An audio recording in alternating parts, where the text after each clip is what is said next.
ERP software, or enterprise resource planning software, has been around for a long time. It's helped a lot of organizations improve and become more effective and efficient. But what exactly is ERP software? I'm going to give that answer here today. My name is Eric Kimberly. I'm the CEO of Third Stage Consulting. We're an independent consulting firm that helps clients through their digital transformation and ERP implementation journeys. And I've been in the ERP software space now for over 20 years. And whenever I'm talking to family or students or someone who's not familiar with the ERP space that I'm in, people often ask, what in the world is ERP and what does that mean? And I mentioned before that enterprise resource planning is what it stands for, but there's a lot more to it than that, and I'm going to talk about that here today.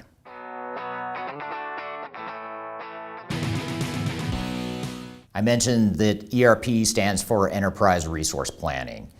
And ERP is actually an evolution from some older technology that was really originated with a lot of manufacturing organizations. And that software was called MRP, Material Resource Planning.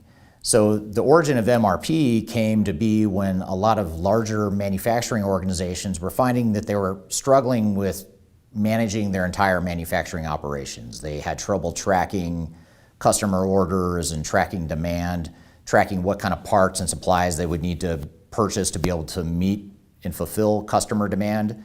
So MRP systems were a way to handle that. It was a way to manage the tracking of what supplies and raw materials we might need to manufacture for our customers. It was a way to manage the manufacturing shop floor so that we could prioritize orders and make sure that we maximized throughput.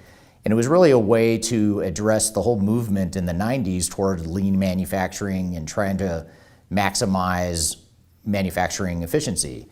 In the US, a lot of US manufacturers were struggling with manufacturing efficiency and manufacturing quality, and they were being beat by Japanese manufacturing organizations at the time. So MRP systems were a way to help organizations of all origins and all nationalities to help them better become more efficient and more effective. So over time, MRP evolved and morphed into something more than just a manufacturing solution. It started to focus on warehouse management and procurement and financials and accounting, even HCM or human capital management or customer relationship management on the sales side. It took the core of MRP and started to expand in other parts of the enterprise to where organizations were moving towards single systems that could tie together the entire organization, provide one unified data set, provide a common workflow across the organization, and for lack of a better term, provide one system that provided all the operations and data and transparency into what was happening enterprise-wide. And so that's the whole evolution of how ERP came to be. It really traces its origins back decades ago when enterprise technology was first emerging.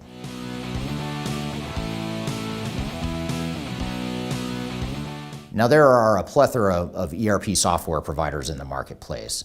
The biggest ones, the ones that are most commonly used by bigger organizations, are companies like SAP. Oracle is another one. Microsoft provides its own ERP solution.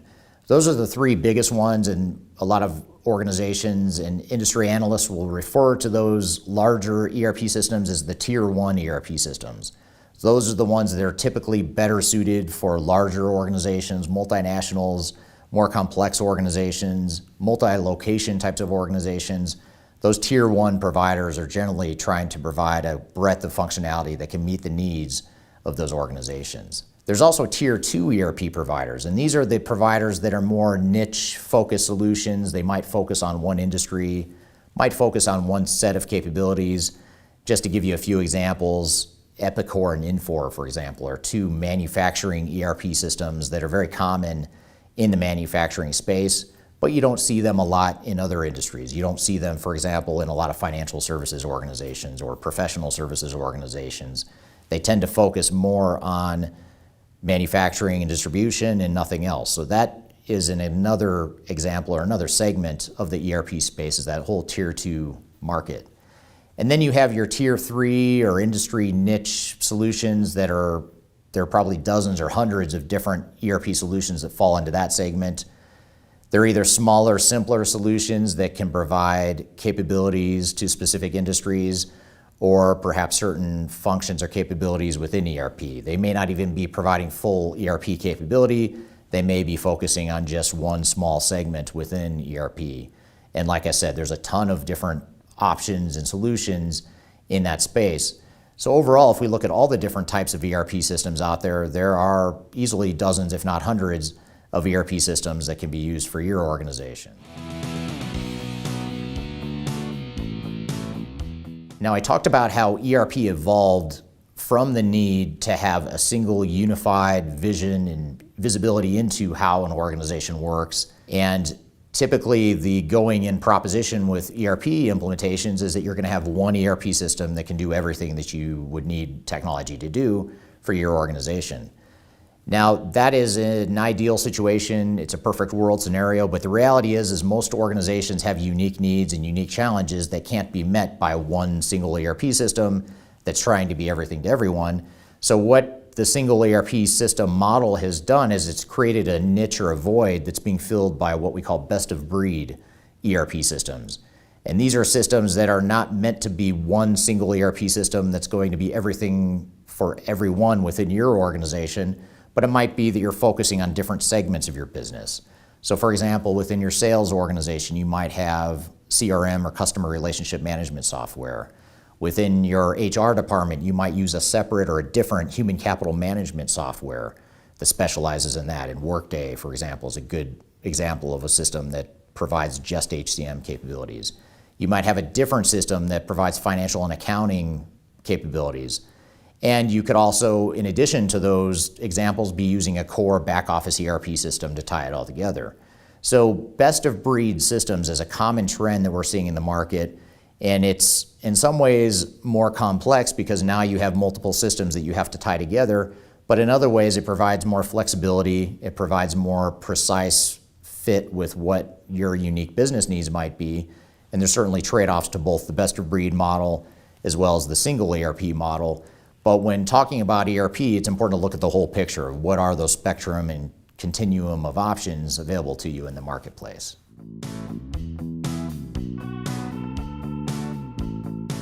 Now, if you've done any research on ERP software in general, you've probably seen that ERP implementations quite commonly fail. In fact, many statistics put the failure rate at above 80% of organizations that try to implement ERP, whether it's a tier 1 system, a tier 2 or 3 system, or a single ERP, best of breed ERP, doesn't really matter. The failure rate is fairly high. So the question becomes, if the technology is great and there's so much demand for this technology, how could they possibly fail as often as they do? And if you check out my channel and some of the other videos on my channel, just search the word failure, and you'll find a bunch of videos I've created about how to avoid failure, why projects fail, what some of the common challenges are. But in a nutshell, the reason ERP implementations typically fail is not because of the technology, but it's because of the operational and the people side of things. The technology in general is very robust, it's very sophisticated, it's innovative, it can do a lot of different things. That's usually not the problem, although technology can create complications during implementation. But the more common challenges and problems with ERP implementations are that we haven't adequately addressed our business process improvements, we haven't adequately addressed our organizational change management or our people needs. So in other words, and to put it simply, people don't like to change. And because they don't like to change, new technology, no matter how great it is going to be difficult for your organization to adapt to. So in its simplest terms, people and processes are why ERP implementations fail. Like I said, I encourage you to watch some of the other videos on my YouTube channel that go into that topic in more detail. But in general, that's why implementations fail.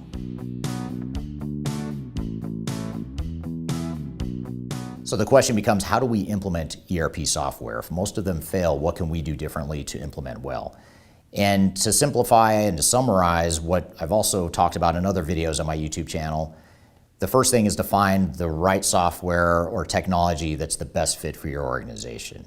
That's kind of the first step. That's the minimum ante that you need to be able to succeed, is to make sure that the software or technology you're implementing is a good fit with what your needs are, and make sure you get an independent assessment and view and an objective evaluation of the different options in the marketplace so you can find the best technology for your organization. A second critical success factor is to ensure that your organization is aligned on what it wants to be when it grows up. A lot of times organizations are trying to implement ERP software at a time of turmoil, at a time of misalignment, or at a time of strategic misalignment, where the organization isn't on the same page with the direction it's going, it doesn't have a clear vision, and then you try to overlay new technology on top of that, and that's a recipe for failure. So making sure you have clear alignment on your overall organization is very important. And again, I've included some videos below that will help you further dive into that topic. And then the implementation itself. When we focus on the implementation, it's important not to focus too much on the technology, but to shift some of the time, resources, and attention from technology over to the people and process side of things. If we do the people and process side of things very well, and we also have alignment, and we've also picked the right software or technology for our organization, we have the best chances to succeed. But the problem is most organizations fail in one or more of those three critical success factors. And like I said, I encourage you to download some of the content I've included links to below that'll dive more into what you need to do to be successful for your ERP implementation.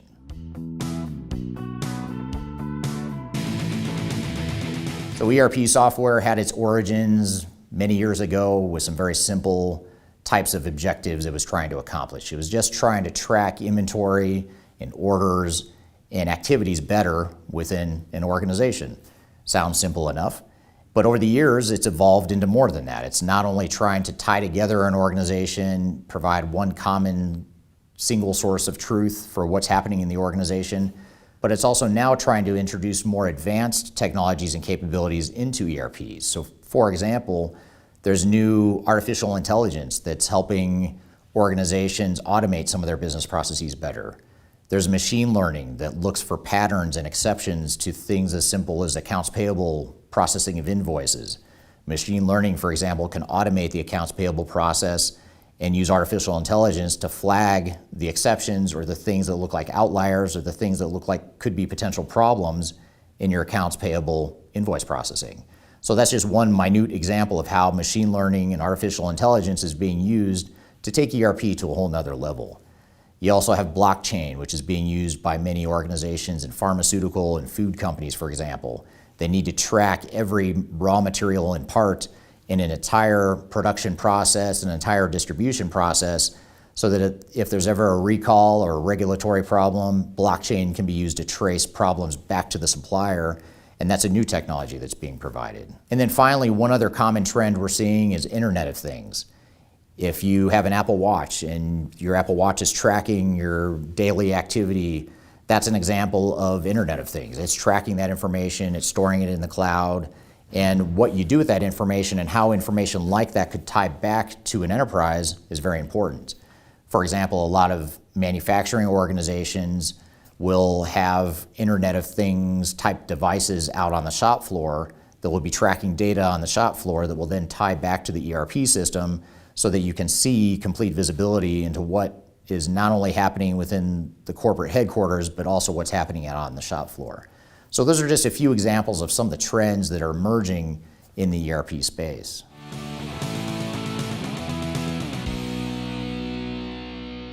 So ERP software can be a very powerful thing. If managed correctly, implemented correctly, and leveraged correctly, organizations can go to the next level in their respective journeys. But it requires the right focus, the right discipline, and also just finding the right technology. So I encourage you to look at some of the downloads I've included links to below that'll give you more of a picture of some of the top ERP software systems in the marketplace, some of the best practices around how to implement ERP software. I've included links to some white papers and blogs below that might help you through that journey. So I hope you found this information useful and hope you have a great day.